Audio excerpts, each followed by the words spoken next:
साल था 1919। बीकानेर की तंग गलियों में एक 12 साल का गरीब मारवाड़ी बच्चा अपनी बुआ से भुजिया बनाना सीख रहा था। उसकी जेब में 2 पैसे थे, पर आंखों में एक चमक थी।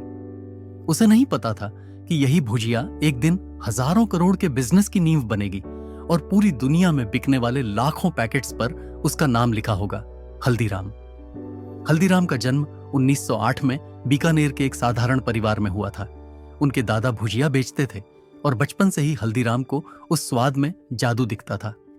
12 साल की उम्र में उन्होंने भुजिया बनाना सीख लिया, पर वो सिर्फ भुजिया बेचकर खुश नहीं रहना चाहते थे। वो कुछ अलग करना चाहते थे। उन्होंने देखा कि राजस्थान के लोगों को मोठ की दाल पसंद है। उन्होंने बेसन के साथ मोठ की दाल मिलाकर नई भुजिया बनाई, पतली, कुरकुरी और बेहद स्वादिष्ट। लोगों को वो भुजिया इतनी पसंद आई कि उनकी दुकान पर लाइनें लगने लगीं। पर हल्दीराम सिर्फ स्वाद के उस्ताद नहीं थे, वो ब्रांडिंग के भी मास्टर निकले। उन्होंने अपनी भुजिया का नाम रखा डंग सेव, बीकानेर के लोकप्रिय महाराजा डंग सिंह के नाम पर। यह नाम लोगों को खास लगा और कीमत बढ़ाने के बाद भी लोग खुशी खुशी खरीदते रहे। धीरे धीरे कारोबार बढ़ने लगा, परिवार बस गया, पर किस्मत को कुछ और मंजूर था। 1944 में घर के झगड़ों ने सब कुछ छीन लिया। हल्दीराम को न सिर्फ घर बल्कि अपना बिजनेस भी छोड़ना पड़ा। जिस बिजनेस को उन्होंने अपने हाथों से खड़ा किया था, उससे उन्हें कुछ नहीं मिला। रातों रात वो अपनी पत्नी और बच्चों के साथ सड़क पर आ गए। पर असली उद्यमी वही होता है जो हार नहीं मानता। एक पुराने दोस्त ने उन्हें 1 रुपया उधार दिया और वही 1 रुपया उनकी जिंदगी का टर्निंग पॉइंट बन गया। उन्होंने अपनी पत्नी चंपा देवी के साथ फिर से शुरुआत की।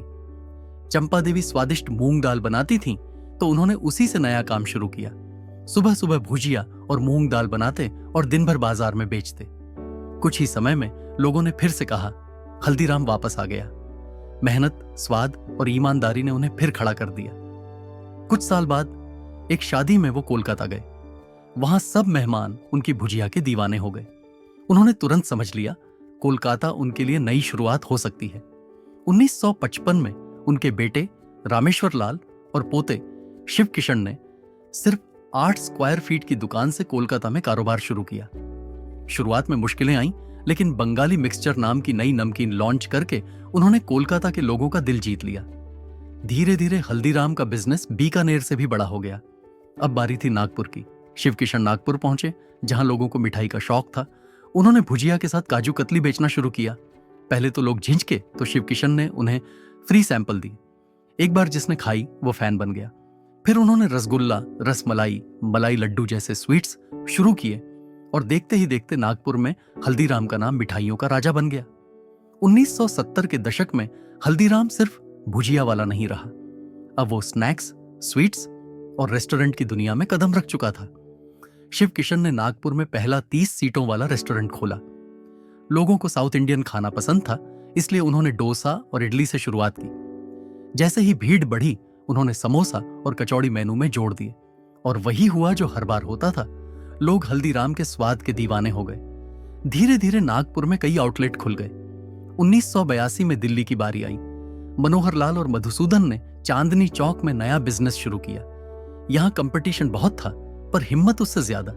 1 साल बाद 1984 के दंगों ने सब कुछ जला दिया, वर्कशॉप, घर, सपने।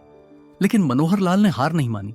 उन्होंने नागपुर और बीकानेर से मदद ली, नई जगह खरीदी और फिर से शून्य से शुरुआत की। मेहनत रंग लाई और दिल्ली में हल्दीराम का नाम छा गया। फिर आया 1990 का दशक। जब भारत खुला, बाजार बदले और विदेशी ब्रांड्स आए।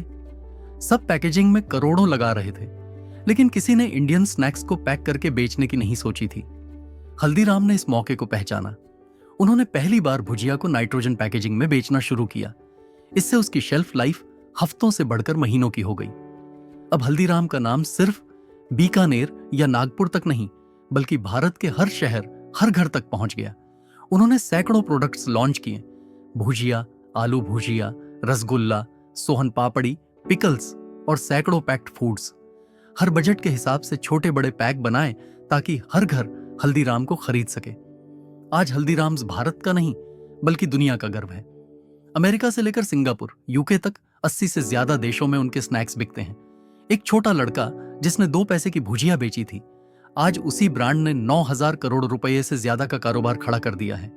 यह कहानी सिर्फ हल्दीराम की नहीं, बल्कि हर उस इंसान की है जो छोटा शुरू करता है लेकिन बड़ा सोचता है, जिसने गरीबी में भी उम्मीद नहीं छोड़ी, जिसने हर गिरावट के बाद खुद को उठाया, जिसने दिखा दिया कि सफलता बड़े पैसे या बड़े शहरों की मोहताज नहीं होती, वो बस हिम्मत, मेहनत और निरंतरता चाहती है। अगर एक गरीब मारवाड़ी लड़का अपनी भुजिया से दुनिया जीत सकता है तो तुम क्यों नहीं? फर्क सिर्फ इतना है कि उसने हार नहीं मानी, क्योंकि जो गिरकर भी उठने की हिम्मत रखता है वही असली विजेता बनता है। यही हल्दीराम की कहानी है, मिट्टी से उठकर आसमान छूने की। और ये कहानी हर उस सपने देखने वाले की है जो मानता है कि मेहनत कभी बेकार नहीं जाती।